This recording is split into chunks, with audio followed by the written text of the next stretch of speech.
असे कितीतरी ऐतिहासिक काल मी लहोजी जाधवतो चरित्र वाचलं. काय माणूस होता तगडा फार, आणि त्यांना माहिती आहे आपला शेवट काय होणार आहे, फासावर जाणार होता. पण तरी त्या धाडसानं त्याने आपल्या गळ्यामध्ये फास अडकून घेतला. आज मंत्री आपल्या गळ्यात हार कोण घालते म्हणून बघतायत. त्यांनी हार नाही बघितली आणि त्यांनी हार कधी खाल्ली नाही. गळ्यात त्यांनी फासाच्या जवळ अडकून घेतला आणि त्यातनं पत्करला. दुर्दैव आमचं या देशात काही काही लोकांची तर घरं पडायला लागली. सावरकरांचं असं घरा तिथे मी जाऊन पुण्यात गेलो होतो त्यावेळेला, भरूरमध्ये गेलो होतो त्यावेळेला मी स्वतः पाहिली. वासुदेव बळवंत फडके ह्यांचंही घर असंच टेकोजून उभं राहिलेलं आहे. आणि तसं पाहिलं तर एकूण त्यांची पूर्वज सगळी म्हणजे शिवरायाचे सुद्धा समाजाकडे काही आहे. रायगड तर बघूच नका बाबा, सगळा उद्ध्वस्त झालाय, अवका बोका आहे सगळं. काय करायचं, नुसते पुतळे बसवलेत. आणि आता आमचं एक आंदोलन चाललंय त्याच्यावरती ठेवा, छत्री ठेवा, त्यासाठी आंदोलन. आमच्या सरकारनं लाज न लज्जा तुम्ही मतदार मूर्खपणाने मतदानाच्या दिवशी काँग्रेसलाच निवडून देतात. आपण किती घोर अपराध करीत आहोत त्याची जाणीव कुठेतरी ठेवली पाहिजे. ज्या सरकारला आमच्या महाराष्ट्राचा इतिहास समजून घेण्याची इच्छा नाही, जाणत नाही त्यांची. आता बघा मला कोणीतरी सांगितलं 6 वर्षापूर्वी एकाला 5 लाख रुपये 50 लाख रुपये दिले.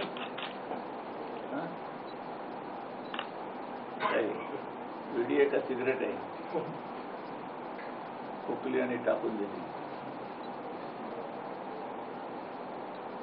हे अक्षम्य गुन्हे आहेत आमच्या सरकारचे. पण गुन्हे करून सुद्धा हेच सरकार तुम्ही परत बसवता. काहीतरी आपल्यालाही शहाणपण शिकलं पाहिजे. अरे मी माझा इतिहास विसरलो. राजा छत्रपती शिवराया त्यांचा दुर्भाग्य पुरंदर ओरडून सांगतायत कसा कोरडा झाला त्यांचा. त्यांची आता दाढी वाढण्याची झाली आहे. असं असताना ते सांगतायत की तुम्ही वाचन करू नका, नुसतं शिवरायांचा तो ठेवा, हृदयात साठवून ठेवा. बाबासाहेबांनी एक केलं मात्र पुरंदर साहेबांनी की आम्ही कधीच बक्षी वाचल्या नाहीत, परंतु बाबासाहेबांनी आम्हाला इतिहास वाचवायला शिकवला. इतकी ती भाषा सुबोध आणि अशी धावती भाषा तिने आम्हाला वाचायला पुरंदरांनी शिकवलं. कधी कधी येतात, घेऊन जाऊन असतात, कधी मधून असतात. त्याची चर्चा होते एका आणि ते अशा तऱ्हेने हा इतिहास जेवढा आम्हाला आकलन होईल, खेचता येईल, अभ्यास करता येईल. अभ्यास कसला तर मुलाचा म्हणा. आमची नुसती वयच वाटत आहेत. पुरंदरे साहेबांनी बाबासाहेबांनी वय नाही, काय इतिहासाचं संशोधन आहे त्यांचं. असंच बसलं असताना बोललो ना ते पटकन ते तारीख सांगतात, छके विके वगैरे सगळं. नारायणरावांचा फोन कधी झाला, एवढा एक प्रश्न विचारायचा, लगेच भावाचं उत्तर देतात, अमुक अमुक अमुक अमुक तारखेला छके विके, लगेच किती तारीख पूर्ण. आता त्याची तारीख अजून एखाद्या माणसाला माहीत असावी. शिवजयंती का शिवजयंती पुण्यतिथी याच्यावर वाद. तुमची लायकी आहे काय, वाद कसले घालताय? हे इतिहास झाले तुमचे इतिहास तज्ञ आणि इतिहासाच्या ते सगळ्यांनी सगळे अभ्यास करून पंडित बिंडित बसवले आणि त्याचा त्यांनी तारीख काढली. आजच आहे ना सरकारी तारीख. आम्ही ती मानायला तयार नाही. माझे शिवसैनिक एक जी शिवजयंती साजरी करतात तीच शिवजयंती. बघा तुम्ही फरक दिसेल तुम्हाला. शिवसैनिक शिवजयंती साजरी करतात आणि आता सरकारची शिवजयंती, त्याच्यामध्ये फरक तुम्हाला त्याविषयी जाणे.